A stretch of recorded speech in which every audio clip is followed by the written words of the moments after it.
We got here because the President of the United States is struggling. We got here because the President of the United States is one of the most unpopular presidents in U.S. history. We got here because he recognizes that he will lose the election. Congress will go back into the hands of the Democratic Party next November. We got here because of his failed policies. Those are being exposed hour by hour, reinforced today by Walmart announcing they'll be raising prices because of the tax increases, because of the tariffs. Reminded every day by a slowing economy, growing mistrust, distrust all across this nation, across the board. He is failing. He recognized that, and that's why he made a phone call to Greg Abbott, asking for 5 seats.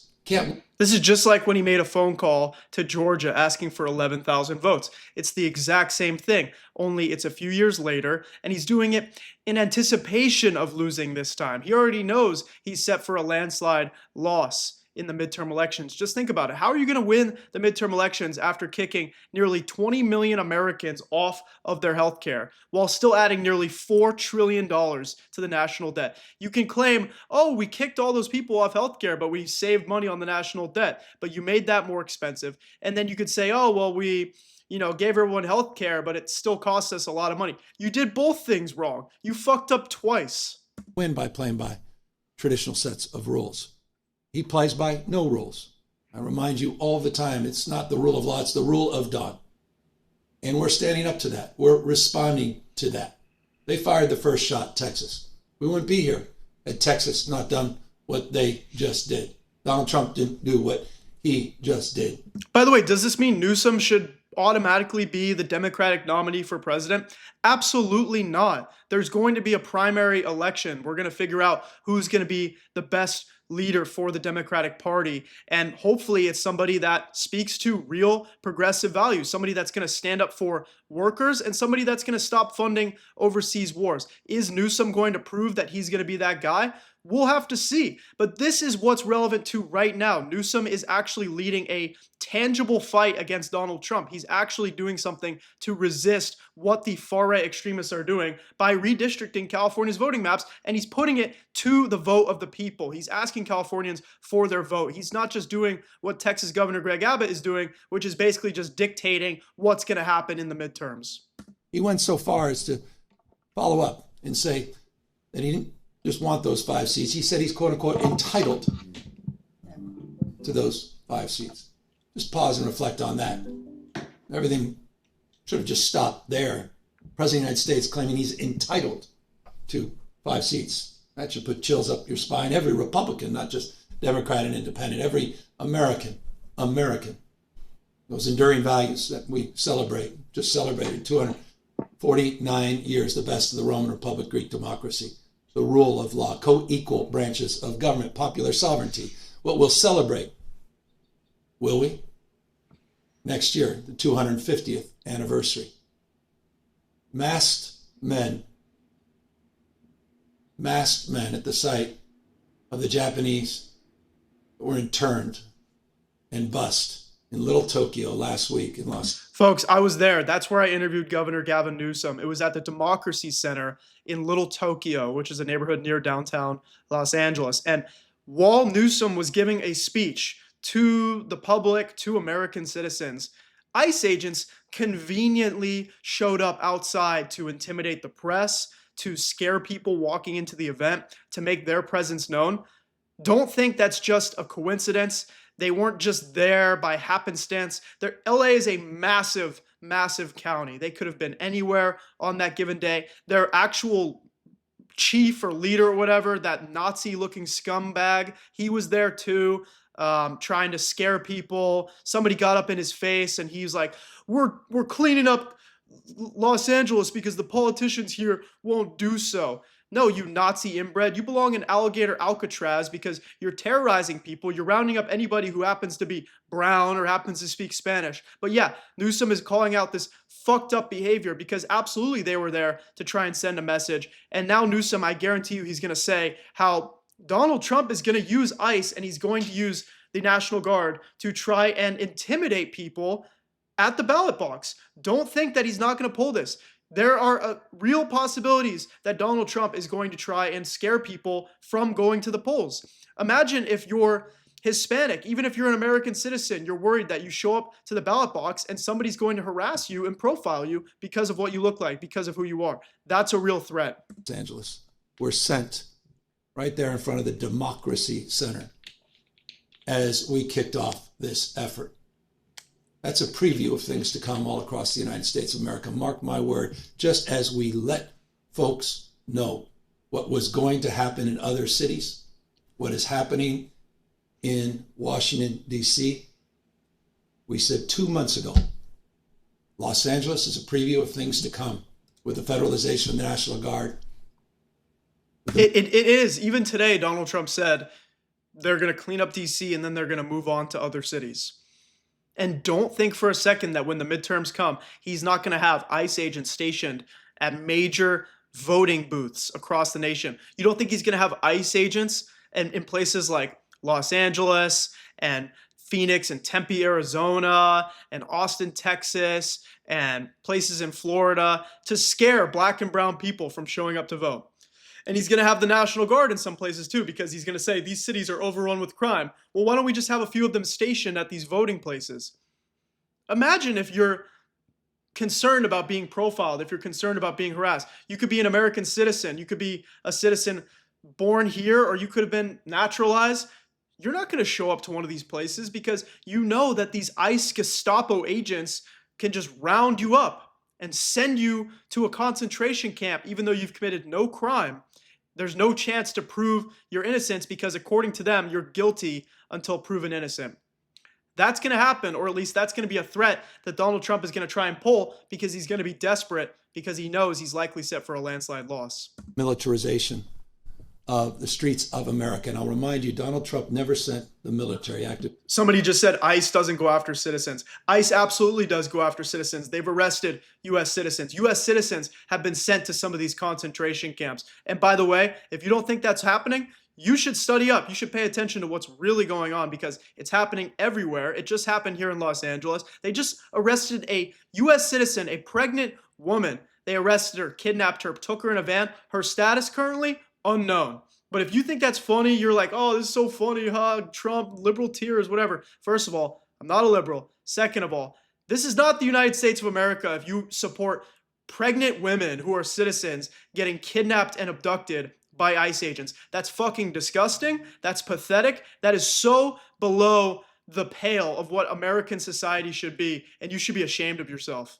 Duty military in his first term, or now even his second term, anywhere overseas, he sent them to a United States city. They remain federalized National Guard, interestingly, through Election Day. $175 billion in the bill that was just signed to reinforce the ranks of ICE, Homeland Security, for what is increasingly becoming self-evident to anyone with eyes wide open and any level of objectivity, a private army. It literally is. Okay. People are debating right now online. They're like, well, Newsom's not a real leftist. He's not a real progressive. Therefore, he's not going to be the nominee. We're not talking about that. Nobody's saying right now that Newsom should become president. But he is the only Democrat who is finally speaking on behalf of the American people and saying what anybody with eyes and ears can see with objective facts, that Donald Trump is using ICE as a private army. He's using the National Guard as a private army. He's doing something that no president has done, and he's trying to use them as a secret police, essentially, going after political rivals. They arrested the mayor of of Newark. This is absolutely disgusting. This is something that you see in places like North Korea, something that you saw in Germany in the 40s, and now we see it here in the United States. Donald Trump, private army, folks, private army, and he's going to try and intimidate voters. That is what Newsom is hitting on. That is why he has to fight back right now. Donald Trump, owing an oath only to him, not the Constitution of the United States. You just heard from the speaker that vote-in-mail ballots are being threatened by the President of the United States. 80% of Californians, no coincidence, 80% submitted their ballots in the last election. 86% in 2022. 88 in 2020. It's trying to rig the election. Why does anybody want to go stand in line for hours and hours and hours at a voting booth in the heat when you can just mail in your vote? That's the point of mail-in ballots. By the way, there are people who are handicapped. There are people who maybe are sensitive to being out in the sun for 10 hours a day, waiting in a line, knowing that there's a chance they might not vote if somebody is not letting them get in there. Or maybe there's no water available because in states like Georgia, you can't even hand out water to people standing in line or you'll go to prison. That was, by the way, exposed in a Curb Your Enthusiasm episode. That's how fucking ridiculous that law is. The South can be pretty backwards sometimes, and that's putting it lightly.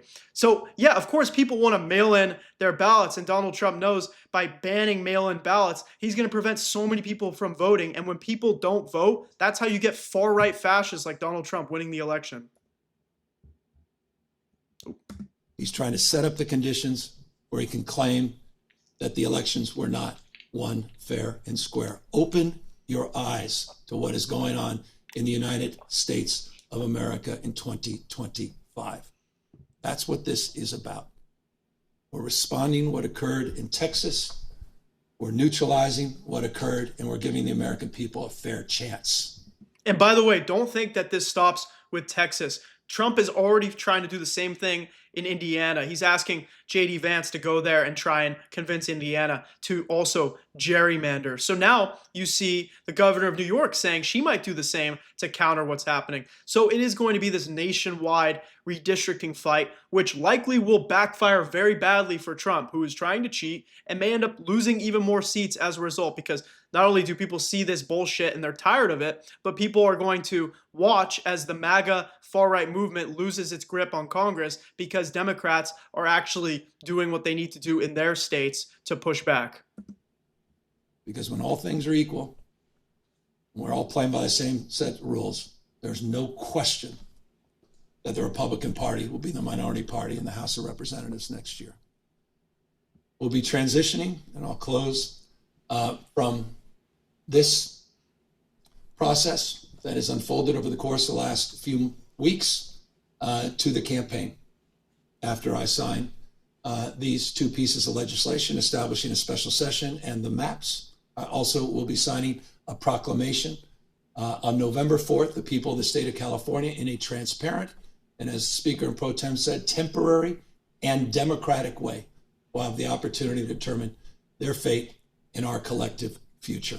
And that's the difference, folks. That is the difference. Anybody who tells you, if you're a teenager in high school watching this on TikTok, by the way, if you're watching on TikTok, I encourage you, come over to YouTube. You'll actually be able to watch the speech on your screen. You can watch on your phone, your computer, etc. Link is in the bio, or just search Josh the Progressive. Maybe you're at high school and your friend tells you, oh, well, the Democrats are also gerrymandering, or they're also cheating, but look at how gerrymandered the blue states are, like California and Illinois. What Newsom is doing is temporary. It's temporary. It will go from 2026 to 2028 to 2030. It's going to be a temporary redistricting effort, and it is not even official. The only way it's going to be official is if the Californian voters decide to vote for this. Meanwhile, in Texas, it's not even going to be up to the voters. The radical far-right extremists in Texas are just doing it without even allowing the people to vote on whether they want this or not. So you have transparency, a democratically chosen plan in California, and it's a short-term plan. It's a plan that is purely to offset what Texas is doing versus Texas. They're doing it to steal the election for Trump. How's that going to work out for them? Not so fucking well. I couldn't be more proud, again, of the extraordinary leaders that are standing up for the rule of law, are standing up for the principles and those enduring values of our founding fathers. Thank you for getting us to this point. We have a lot more work to do to get this done on November 4th. Well said. Now he's going to sign it.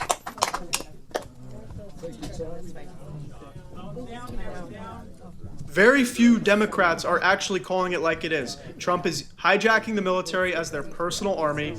He sent ICE agents to Newsom's speech last week in Los Angeles. I was there. I saw them firsthand. They were there purely to intimidate people. It wasn't a coincidence. They weren't rounding up illegals, as people call them. They weren't looking for undocumented migrants. They were trying to harass American citizens, and they were trying to scare people who were simply attending Newsom's speech.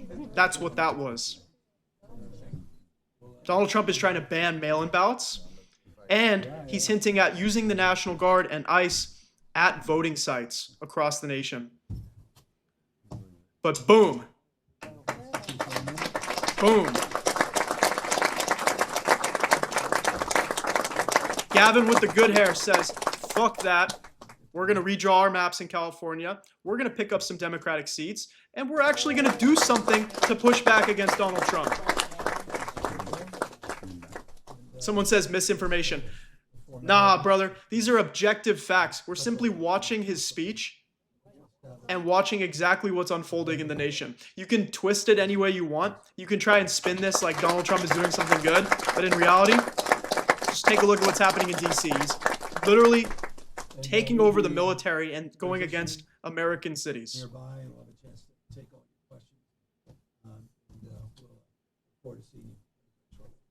Looks like Newsom's going to take questions too in a little bit.